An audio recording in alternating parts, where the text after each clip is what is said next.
I wanted to have a really positive attitude about everything. That even if I only lasted 2 weeks, 4 weeks, 6 weeks, whatever it was, here was a great career move, okay? And then, of course, it kept going really, really well. And then we come to America. We have Animalize is a huge record. It was already a hit by the time we were ready to tour in the States. Right. Heaven's on Fire being a radio smash, and all of a sudden we're booking a tour, and obviously I'm the guy. Now nobody really knows who's supposed to play on the record. It's Mark St. John. It's the video showing Mark, but I'm filling in. And Mark actually, the odd thing was, of course, doing the 1.5 shows. I was going to ask you, what did he actually ever end up doing live? Yeah, there was a show and a half, and that only came out of the fact that Paul felt very he felt that it would have been unjust, really, not to give Mark at least a shot, because his illness did subside and he was doing better. I used to hang with the guy. I mean, there wasn't this weird battle thing going on, but ultimately they realized that I was doing the better job, and I had kind of the home court advantage after 6 weeks. Right, Can you imagine? So that was it for for Mark, and he was sent home, and then. They never made the one thing I missed joining KISS was there was never that big announcement. You see what I mean? It was always kind of pretty much embarrassing, and in some ways, for KISS to have gone through all those guitarists in a short amount of years. Yeah, sure.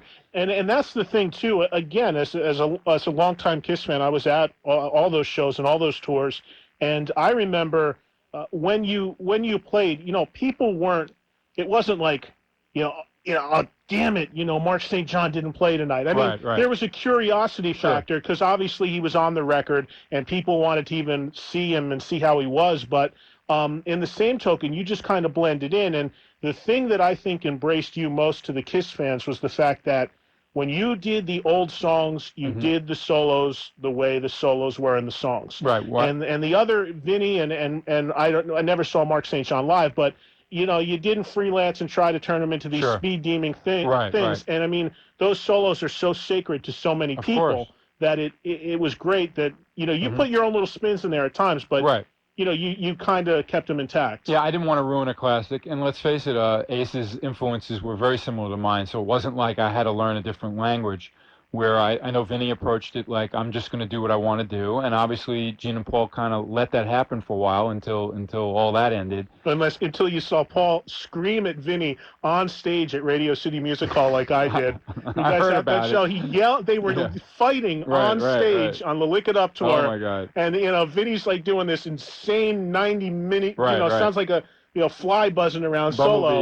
Yeah, and Paul just walks over there, that big tank thing stage, and he's just like, stop now, or something. I'll never forget. It was like, wow, you knew something was going to come down there. Well, I got lots of stories, but I'll hint at something that I'm hoping next year to put something together that will properly put all my stories in the right fashion. Good. That you'll be able to really check out. I mean, it was really a very interesting time in my life, I have to admit. I can't begin to can you imagine going from doing a session to within 6 months actually joining the band. And you had done, you going into KISS, I mean, you were not a guy that didn't have much experience. I mean, you did a lot of session work, and we talked about you were in a band with Michael Bolton called Blackjack. Right. And there was a couple records there. And was it you or your brother that did some stuff with Meatloaf, or both of you? Well, we both toured with Meatloaf, actually. Bob continued on and did more, of course, but we both did that original Bat Out of Hell tour. Right. So you had quite a resume coming in, but it was more behind the scenes type of stuff. Yeah. But it was the right time. There's a lot of interesting timing things that made it all work. I bet.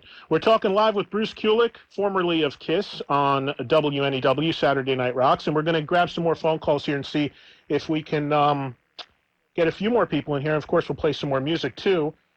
And we got Mark on the line. Mark, hi, you're on live with Bruce. Hey, Eddie. Hey, Bruce. How you doing? Great, man. Listen, I just want to say, first of all, you're an incredible guitarist. Well, thanks. And now that KISS will be doing a farewell tour and Ace is going to be doing a lot of your songs, what kind of feelings do you have about that, and what kind of relationship do you have with him? Oh, that's right.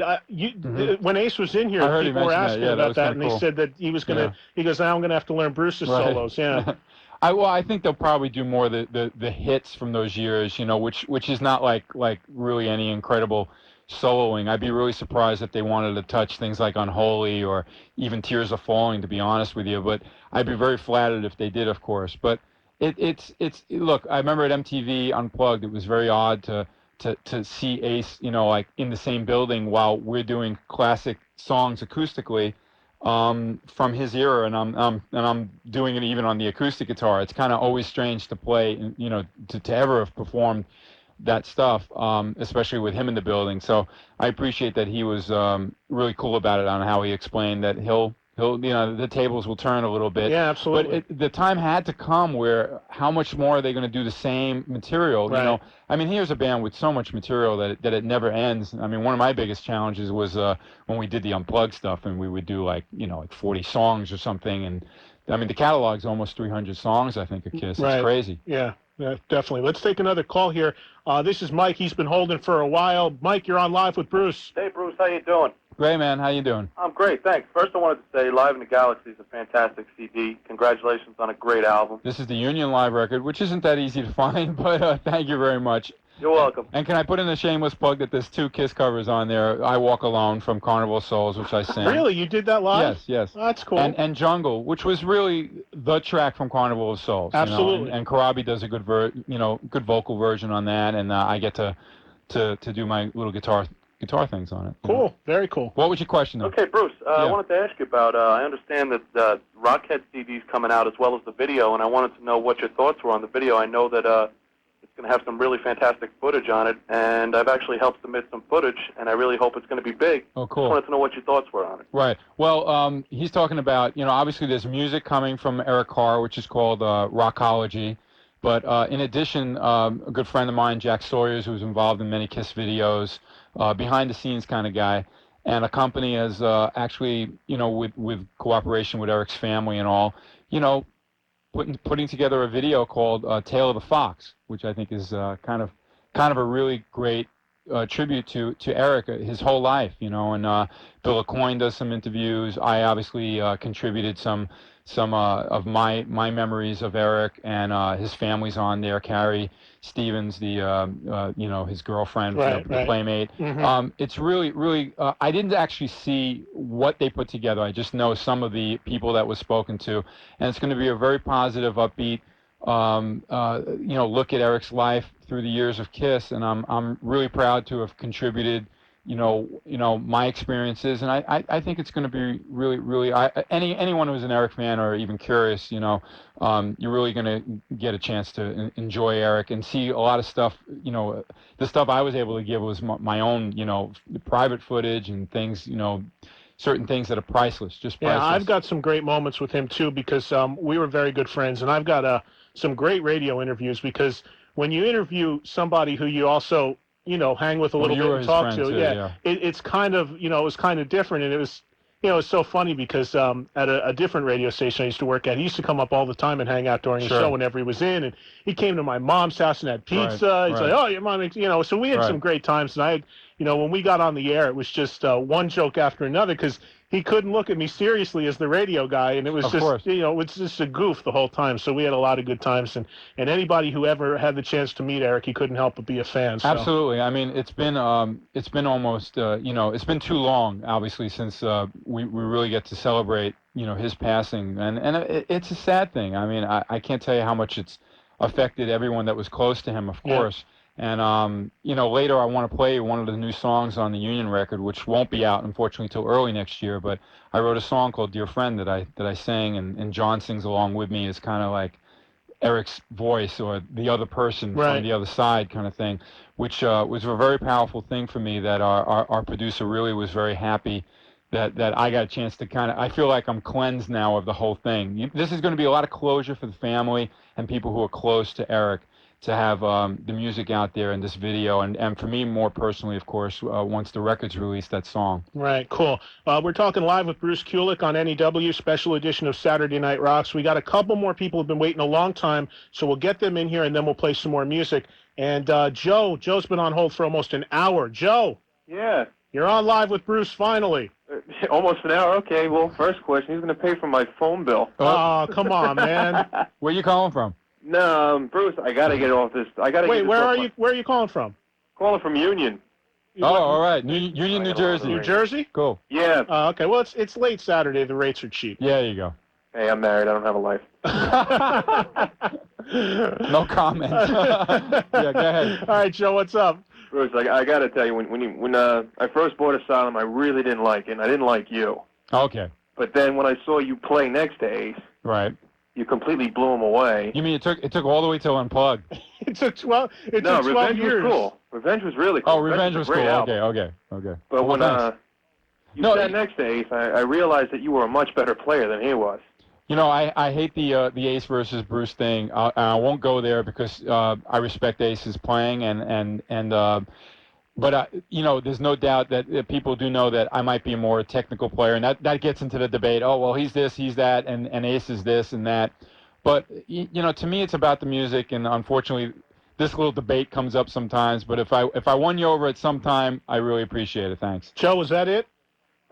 Yeah. Okay. Thanks, man. All right. Thanks a lot. Turn Okay. Union on to Union. Yeah. That's the name of Bruce's new band, of course, Union, and they've got a new record coming out. We're going to take one more call, and then we'll play something from Union. Let's talk to Patrick. Patrick, he's been holding for a long time, too. Pat, Hi, what's Bruce. happening, man? You're on live. All right, how you doing, Bruce? Great, man. All right, first I'd like to commend you on your album. It's an outstanding album. Which album? Totally. The first one, Union. The debut album. Okay, thank you. Couple of questions. The first one is there any chance of you and Kiss doing a double bill?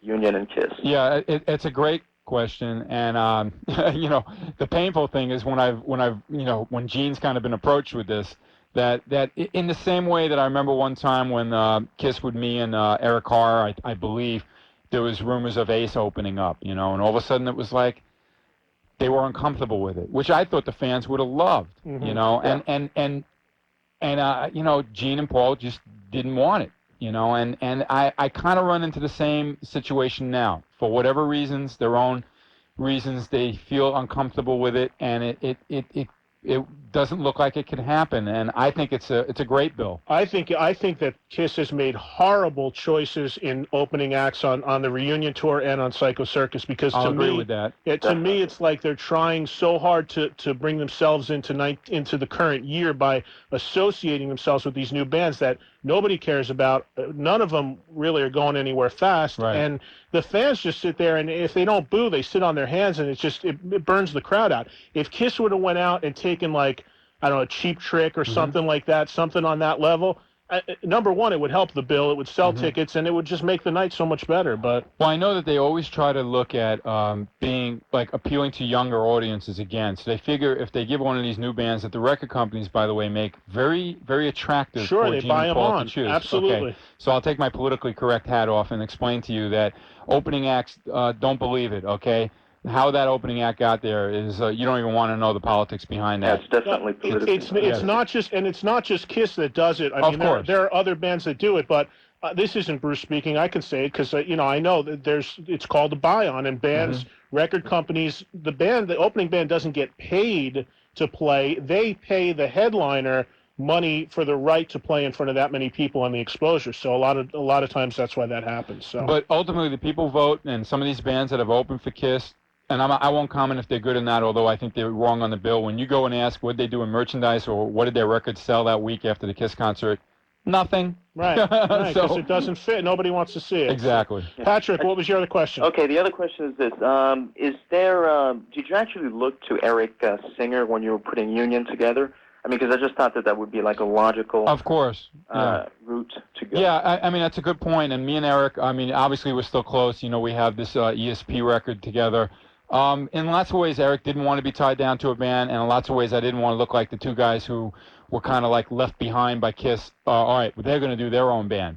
You know, I felt that might be a little bit cheap, and since Eric really didn't want, you know, let me tell you, having a band, it's a whole responsibility. You know, of like a new family in your life, and it's a big job. And I know Eric wanted to be totally free, and we'll always work together. I know that in different things, but I thought just having me and John was enough of a, you know, like, oh, guys from bands that Guys left from them Motley behind. Crue, you know, right. yeah, exactly. But it wasn't anything, of course, to do personally with like, oh, I don't want to work with an Eric singer, or he wasn't talented enough. Eric was very supportive of Union. He's great friends with Brent, our drummer. In fact, the drums you usually hear on a Union record are Eric Singer's drums.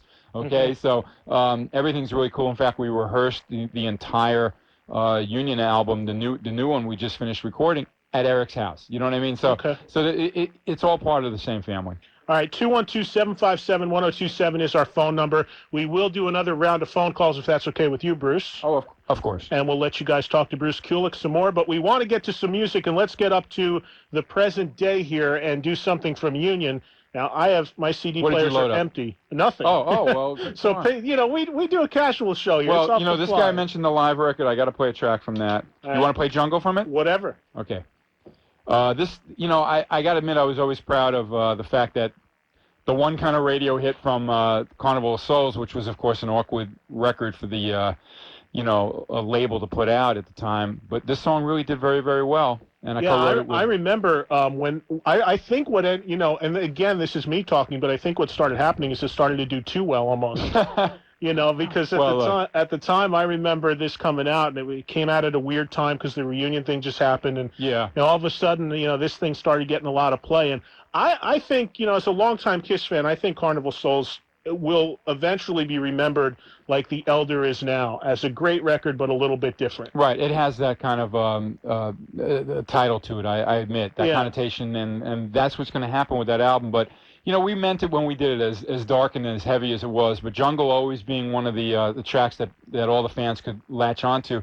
So since that band probably won't ever do it, Kiss in makeup, my band did it, Union. Okay, and where was this recorded? This is recorded at the Galaxy in California. And this is out now. This is a Union live album that's out, and people can go buy it. Yes, it's on Deadline, and look for it. Okay. And it's a cool album. So Bruce Kulick with his current band, Union. John Corabi is the singer. Who's in the rest of the band? And we have Jamie Hunting on bass, and playing actually my bass parts from the track on that song, and Brent Fitz on drums. Okay, cool. Let's check it out. Union doing a Kiss tune, Jungle, on 102.7 NEW. Back with more special edition with Bruce Kulick live in the studio.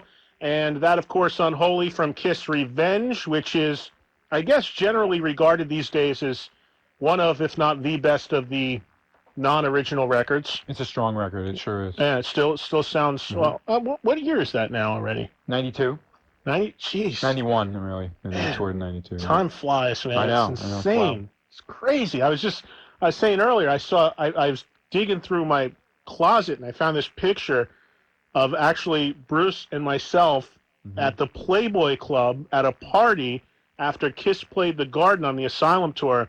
It's like 86. And I'm saying to myself, man, I look so much younger. And it's like, to me, that's like a year or two ago in my mind. It seems like it's not that long ago. And it's interesting, like, wow, it's amazing. Anyway, Unholy and also Union, Bruce's current band, and doing Jungle, the Kiss tune from Carnival of Souls. And that's a really cool version. Sounds good. Thanks, yeah. By the way, if anyone has, you know, with Union, I mean, we are an independent with that product. And anytime, if you're on the internet, please go to our site, which is unionasylum.com. And there's information on how you can get things and emailing us directly, union99aol.com. So please, don't be shy. Ask us questions. Go to the site. Check it out. It's all related to Kiss Asylum, which is a great site by these two people, Chris and Beth White. Yeah, I actually go to that all the time when I'm ever looking for Kiss news because it's just right there and it's immediate. Right. Whereas some of the other, like, actually even the official site, you got to peck around a little. It takes a little time, but the guy Mike who runs that one is also it's very informative. But certainly, Kiss Asylum's connected to ours. It's linked directly there, and it's cool stuff. Of course, don't go according to me because I know nothing about computers still. Okay. I've got web TV. I don't even have a computer. I got like the joke computer. I get lots of email from web TV people. It's just like, forget about it. All right. Bruce Kulick is live in the studio with us. If you want to talk to him, 212-757-1027. We have to take a break. And when we come back, we'll blow through a couple more phone calls, and Bruce is going to world premiere brand new Union music. Now, the stuff doesn't come out until like February. Yes. But you are going to let the listeners hear it first anywhere right here. I This appreciate is that. an exciting debut here in New York, my official hometown. And the Eric Carr stuff that you're working on, we're going to hear a track from that Exactly. too. So lots more to come. Hang in there. We'll take some more of your calls next on NEW. Saturday Night Rocks is being brought to you by Victor's House of Music, your favorite discount music store. Hey, musicians, are you tired of getting the same old hassles when you're looking for gear? Get into the store to find the deal you thought you were getting is really no deal at all? If this is your idea of what to expect from a music store, think again. Victor's House of Music. That's Telebank, 1-888-96. It's Eddie Trunk with my special live in the studio guest, Bruce Kulick. And Bruce, I appreciate you hanging out this long, man. Hey, this is great. We're having fun. There's so much to cover. We already talked about a lot of the KISS stuff. Obviously, we talked about ESP. We're starting to get into Union. And we're going to go through a couple quick phone calls, and then we're going to world premiere some brand new Union stuff from a record that doesn't come out for February, you said, Yeah, right? unfortunately till February, but I figure I'm excited to be here, so why not? I just finished mixing it just a little over a week ago, and I'm out here in New York visiting the folks and doing business with the label and all. Spitfire being Union's new label. Okay. And why not? Absolutely. Whet the Absolutely. appetite. Good. Let's talk to Eric. Eric, hi, you're on live with Bruce Kulick. Hey, how you doing, Bruce? Great, man. Another Eric. Hey, congratulations on your new work. Well, thank you. It's definitely a pleasure to talk to you guys.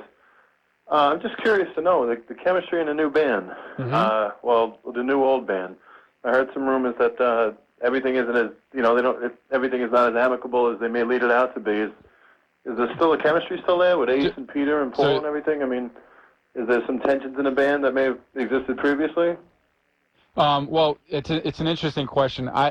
I hear things, of course. They've always been a family, like most bands and families. You have your dysfunctional elements, and not everyone's happy all of the time. Obviously, I haven't traveled on the road with them or seen them all in a room together. That I could say, oh, I know this or that. But I think it's all very natural, and some of those things you hear are just the typical things in a band. And probably your host of the show knows better than I do. You know what? I hate to bust you there, Ed. I'm going to take the fifth. Yeah, there you go. I do, but I'm going to take the fifth on that one. Maybe what we'll do is, we'll have to get Ace back in here again sometime down the road. I'll give him a call because he dropped somewhat of a bomb when he was here last time, which he didn't even realize he was doing. Sure. And it made major news, and that was the fact that they were going to do a farewell tour, which Gene quickly denied. And quite honestly, I don't think anybody really knows what the status of this lineup of KISS is right now. Right. I mean, truthfully, I'll hear something from a very reliable source at their management, and then I'll hear another thing the next day that is completely the opposite from just as reliable a source. So your guess is as good as mine. I won't tell you that no, they don't probably have their differences, of course, and they always had and they always will. It doesn't mean they're not going to, when they go out there to perform for you, that they should be giving 100%, and I think that's always their intent. All people in any sort of situation when you're together for a long time are going to have differences like that, as proven by the New York Mets, who I don't know if you're a baseball fan. Quite a bit. A couple days ago, two guys on the Mets got into a fight on the team bus. So, I mean, there's no perfect world out there. Right. But I don't know, actually, nobody really knows, as I said. I mean, obviously, Paul is very much into the Broadway thing. Gene is very much into the movie thing, even though the movie tanked. He's still way into it. And, as far as Ace and Peter, they're probably just waiting to see what the next move is at this point. So. And one thing with KISS, you can never count them out, and you can never guess their next move. It's unbelievable with these guys. Absolutely. Let's take another call here and say hello to Joe. Joe, you were on live with Bruce Kulick on NEW. How you doing? Great. Bruce Kulick, I just want to tell you that you are the guitar player's guitar player. Well, thank you. Let me just turn down my radio. Yeah, that helps because you'll be hearing yourself for a while. Well, I like hearing that again and again. Yeah. Bruce wants that on a loop. You're on the guitar player now. Are you back, Joe? Yes, I'm here. I couldn't hear you because my radio was on. I'd like to congratulate you on your bands. I believe there's two bands, ESP and Union. That's correct. Now, which is the band with Eric Singer as the drummer? Well, that's Eric ESP for Eric Singer Project, even though we don't want to give him that title, but yeah. Okay. The thing about the reunion, the KISS reunion, I mean, everyone was excited about it and everything. And I just wish that you were still in the band with KISS now because, I mean, Ace Frehley is a fantastic guitar player, but and you were speaking earlier about the comparison and this and that, and you don't like to hear it. But I think that you, like I said, I mean, you were the one who inspired me to learn how to play guitar, and I'm 33 years old. Cool. Well, thanks. I've never played before. Yeah, I mean, again, there's no way that we can take away anything from either era of the band, even though the makeup era seems to always get a very bright spotlight. I know there's a quote from Gene somewhere I was reading that's the Superman version of KISS, and the non-makeup is the Clark Kent. Okay, but it doesn't mean that there isn't a lot of talent and a lot of great music from either one. Mm-hmm. Great. We got two guys that have been holding close to an hour here, so oh my God. Hopefully they're calling local. Let's get them in here real quick, and then we'll play some New Union. This is Matt. Matt, sorry for the long wait, but you're finally on with Bruce Kulick. Hi, Bruce. Oh, how old are you? I'm 10. All right. I'm a big KISS fan. Wait a minute, Matt. We're feeding back here. Hold on. Why is that? I don't know. All right, Matt, get your question in quick because I don't know why we're feeding back. Oh, I just wanted to ask you, who do you think was the best drummer in KISS? Well, I think they all had their own, style. Certainly, Peter had this kind of jazzy version of drumming in a rock band, which really worked. Eric Carr, probably the most kind of one word that always comes up for him in my mind is this thunderous drums, just these big, heavy, deep, heavy, like as if the storm is coming, and you better get the umbrella out, And Eric Singer being extremely versatile and extremely talented. So you got three guys that are very different, yet it all fit in this band called KISS. Yeah, when I think of Eric Carr drumming-wise, the first thing I think of is Creatures of the Night, because that is just beyond monstrous in terms of drum sound and some of the stuff. That's one of the few KISS records that I play air drums to instead of air guitar. That just. But that was his style, and even on his solo records, some of the tracks I don't want to get into this right now too much, but just explain that some of the stuff is just like work tapes and bits of whatever I had working with him. But even when he programmed drums, he thought of these big fills. They were always like his style is still there programming a drum machine. Cool. We'll get one more call in here, and then we'll play some New Union. This is Steve. Steve, hi, you're on live with Bruce. Hey, Bruce, how you doing? Great. I just wanted to know, I know your brother Bob. Yeah. He subbed for Ace on a couple of songs in the 70s, like All American Man. Right. A couple things like that. I was wondering, did Gina Paul, no offense, but I was just wondering if, did they ever think, you weren't cutting it or something, they had to get somebody else in? On the albums you played on? Right. Well, no, that didn't. One thing that was fortunate that didn't have to happen in later versions of KISS. I mean, Ace would have been on those songs but he didn't at that point. Whatever was going on, he didn't. Couldn't get there and had other things to do or wasn't up for it. Whatever. But certainly, KISS is the kind of band that if there was some reason why I couldn't do something and something needed to be done, somebody else would do it. If it wasn't someone in the band, they'd hire someone. I mean, that's the way the band operates, that it keeps moving forward kind of, and the ultimate goal of getting it done is very, very important. But I have to say that as far as I know, it's me on all the albums. As far as you know, too. And supposedly on some albums that's not me. Yeah, exactly. Bruce Kulick is with us live on WNEW Special Edition of Saturday Night Rocks. 212-757-1027 is the phone number if you'd like to talk to him. We'll probably be able to squeeze in a couple more calls, but we do want to get to more songs. But before we get to the brand new Union stuff, there's one more person flashing here that says she's the Cookie Girl. Ah. Do you know who the Cookie Girl is? Christina? How you doing? He does know the Cookie Girl. Well, any woman who brings, practically a giant. Hey. She's a huge fan of Eric Carr, KISS, Union.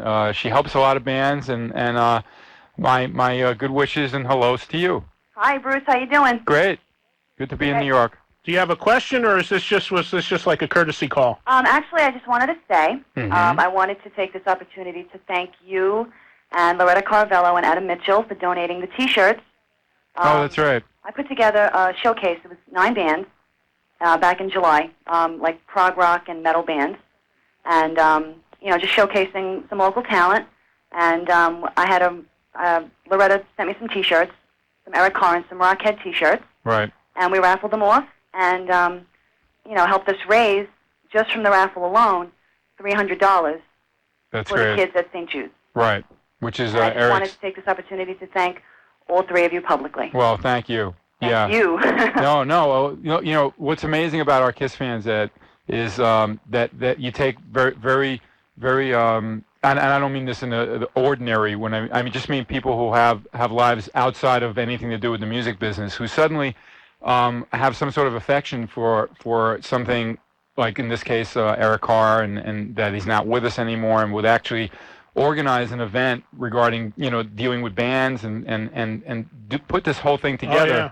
You know what I mean? That's not their typical job. Okay, so I got to admit that it always blows me away how the Kiss fans are so supportive and have done so many incredible things, from the fanzines to events like what Christina did. So I definitely tip my hat to them all. Yeah, and again, when it comes to a issue, when it's for or anything to do with Eric Carr, everybody steps up. I remember, quick story about, I don't know how many years it is, but a number of years ago, one of the KISS conventions came through the area, and everyone knows I've done some work in Known Ace for a very long time, and the convention contacted me because they wanted to get in touch with Ace because they wanted him to appear at it. Right. And he wasn't too much into doing it, and I had said to him, well, wait a minute, I've got an idea. And what we did was we had Ace set up at the KISS convention and sign autographs, but we charged for them. I think we charged something like $5 or $10 an autograph, and Ace signed for hours, and every single cent of that money I collected and then wrote a check and donated in Eric's name to the fund. Right. And obviously, Ace was only in KISS with Eric for a couple of years. Right. But even so, Ace, as soon as I put it in that angle and I said, we can do this and the fans will be happy to meet you, but we can also do a great thing for the fund. Right. He was all over it once he said Eric's name and that it was for a good cause. I was unaware of that, and that's a really cool story. Yeah, we did that a while back, Right. and it was, we definitely made a big sign to let people know. I mean, Ace all the didn't want money to be went like, to, sure. he's charging, but, it was definitely a good thing at the time. Cool. So we're going to do some live or some brand new Union music now, and this comes out in February. You've got a new label, and tell us about what we're going to hear.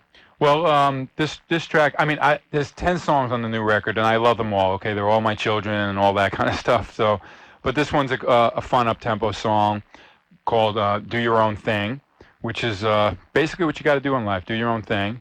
And then right after that, you're going to play the other track. Is that correct? Yeah, we'll squeeze that one in. Yeah. Yeah, and the one right after is the one that I sing for Eric Carr called "Dear Friend."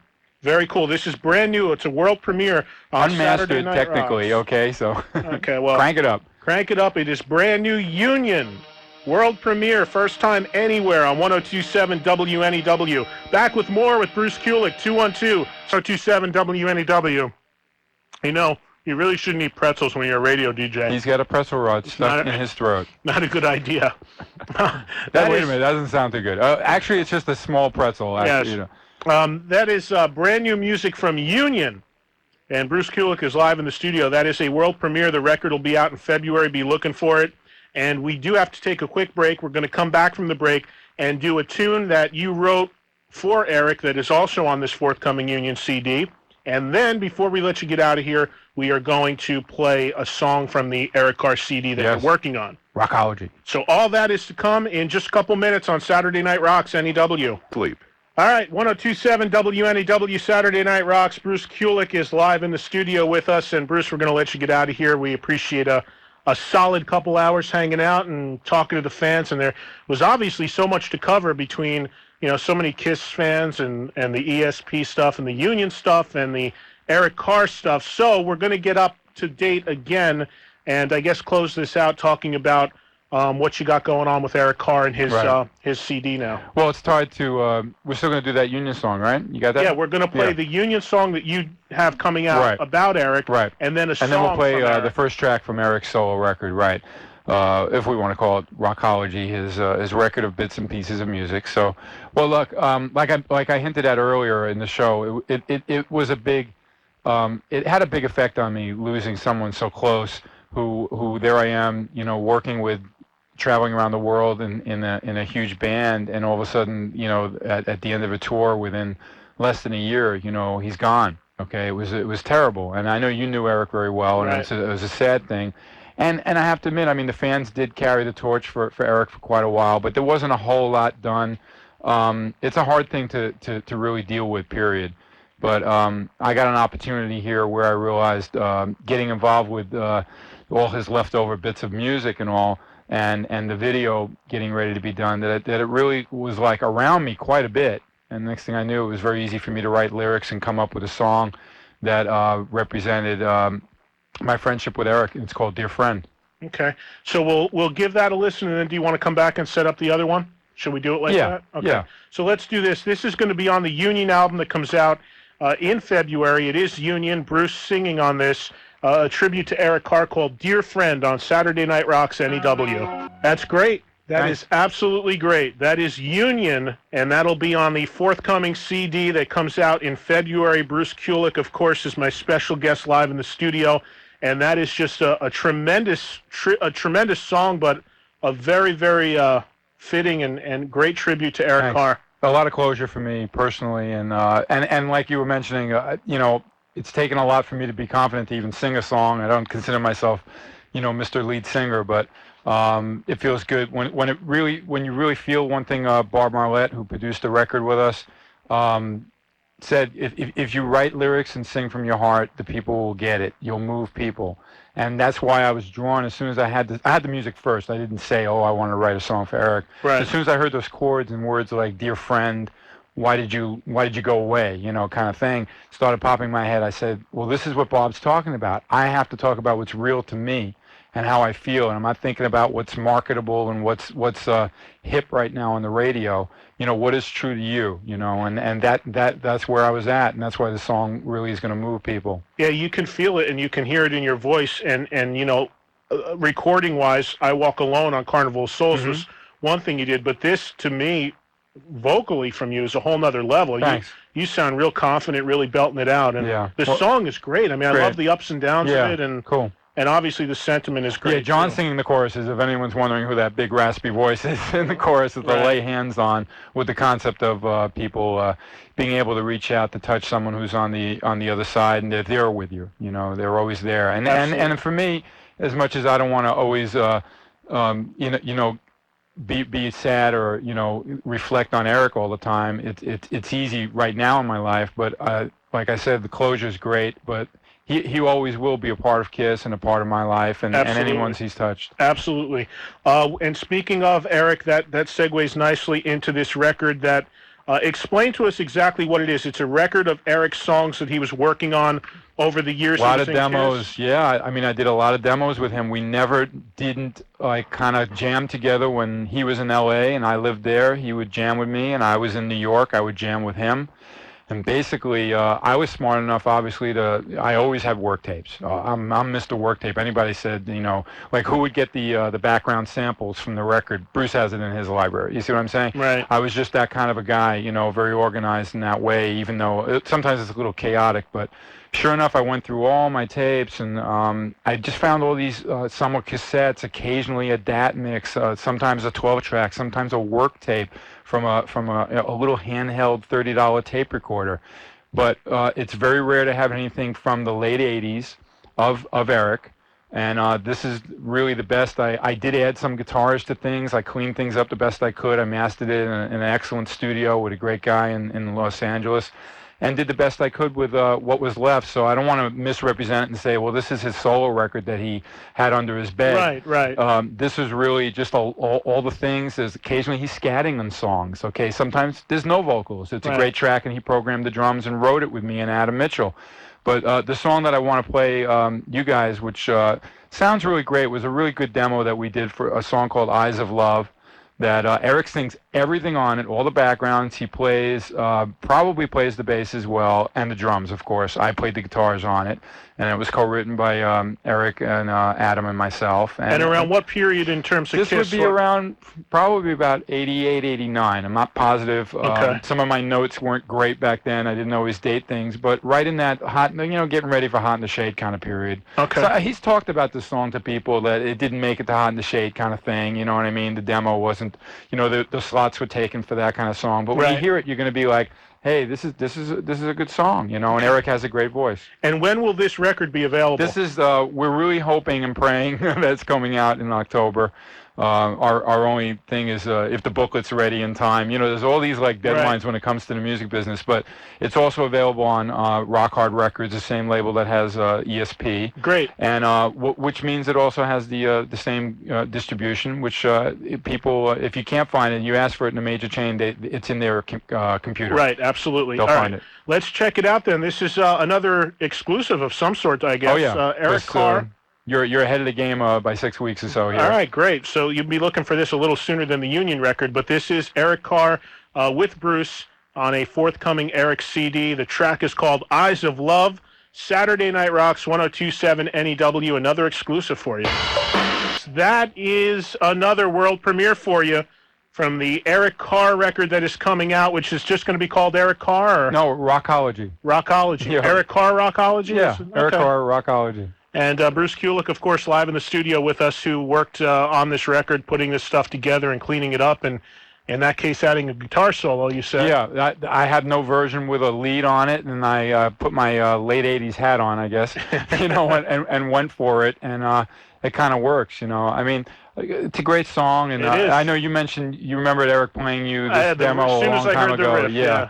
And there's one other from that same time period, and then the rest, it starts getting into really interesting stuff that I did with him, So I got to say that it's exciting to see it actually all get out there, Definitely had definitely had a Kiss feel to it. You can tell he probably, obviously did it with that intent to try to get it on the record, and it definitely, as listening to that, I remember my recollections with Eric, especially in talking to him about Kiss and when he was in the band, is he was another guy that was always somewhat second guessing himself and so unsure, like, do you think it sounds good? You think it's really good enough or anything like that? And I mean, one thing when you listen to that track, the guy had a great voice, amazing voice, yeah. And you always, most artists, no matter how amazing they were. I mean, I saw.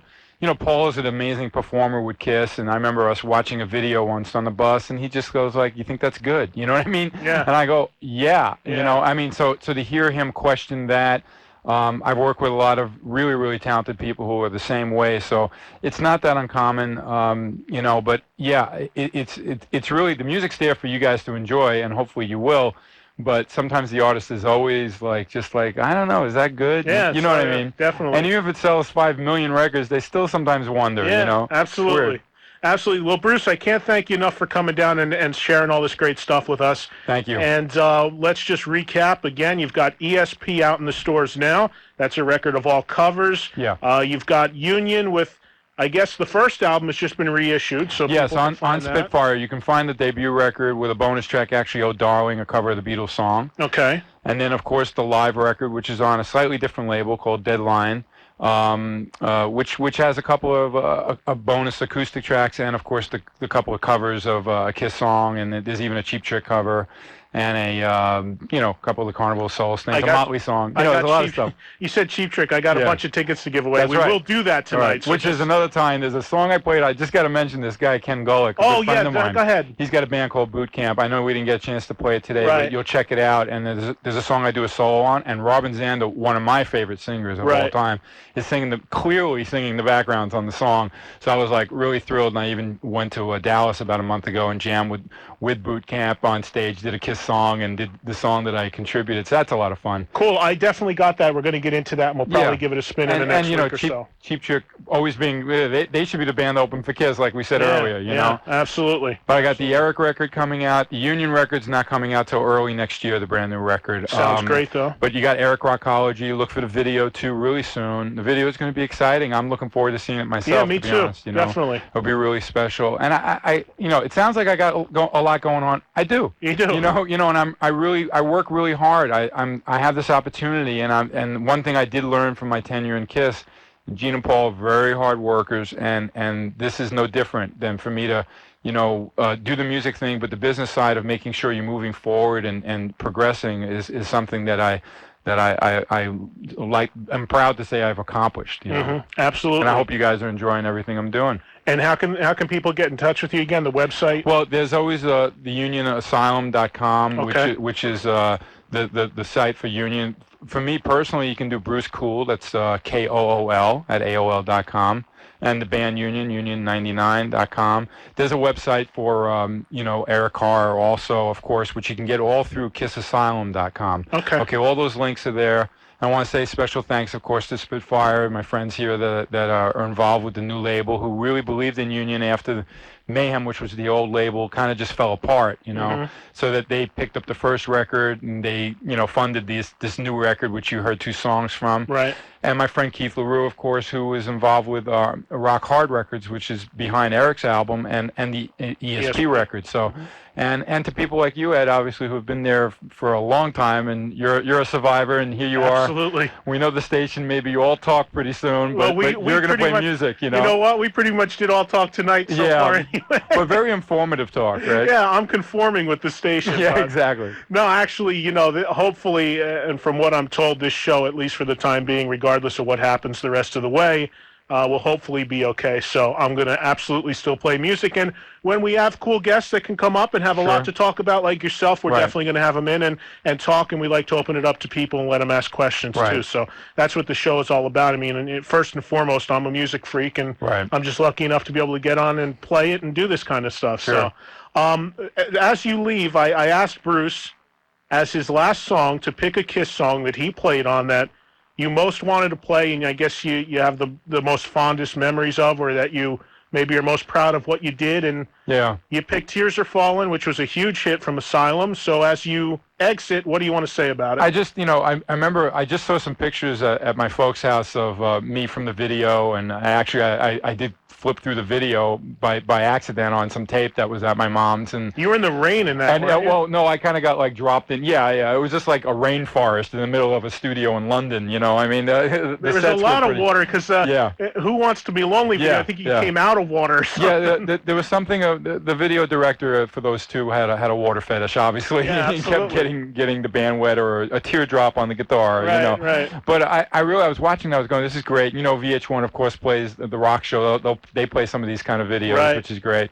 But the song was really cool too, and someone just happened to give me the remastered, Asylum record, and I remember listening to it a week before I came out to New York and going, hey, there's some good stuff on this record, and we touched upon some of it earlier. Yep. But Tears Are Falling, I remember having a solo that people always ask when I do my kind of clinic performances, or if I'm just standing there with a guitar and I say, hey, what do you want me to whip out here on my guitar? And they go, how about Tears Are Falling, or on a Holy or something, and sure enough, it shows one tip in the video. I play the hand over the neck. That didn't really happen, of course. that was the thing to do then, though. Exactly, that was for show, okay? But it's a cool harmony solo that me and Paul actually worked on. As soon as I started getting into it, me and Paul started to develop it, and I was really proud of the way that song came out.